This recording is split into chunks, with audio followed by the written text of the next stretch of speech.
to Olive Gilbert, another association member.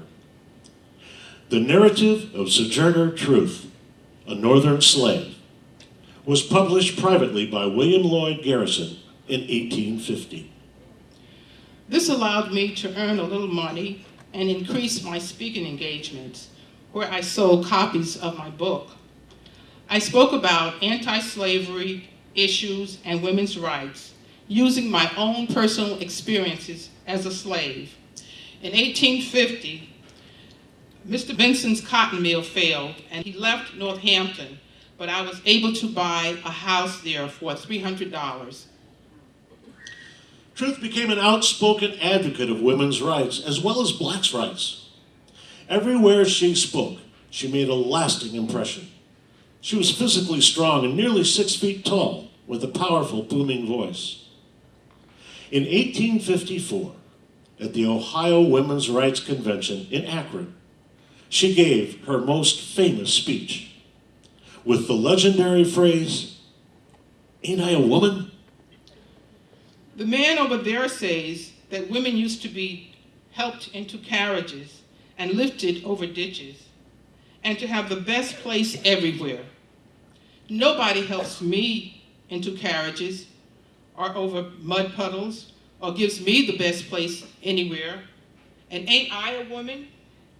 I have plowed and planted and gathered into barns, and no man could head me. And ain't I a woman?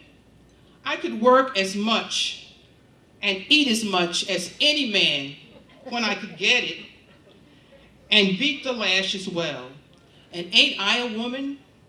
I have borne children and seen most all sold off into slavery. And when I cried out with my mother's grief, only Jesus heard me. And ain't I a woman? The women in the audience began to cheer wildly.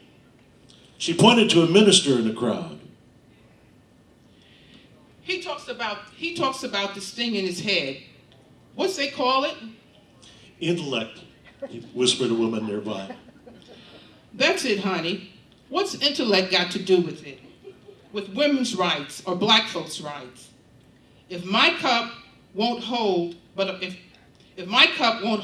pint and yours hold a quart, wouldn't you be mean not to let me have my little measure full? That little man in black, he says women can't have as much rights as men because Christ wasn't a woman. She stood with outstretched arms and eyes of fire. Where did your Christ come from? Where did your Christ come from? From God and a woman. Man had nothing to do with him. The entire church now roared with deafening applause.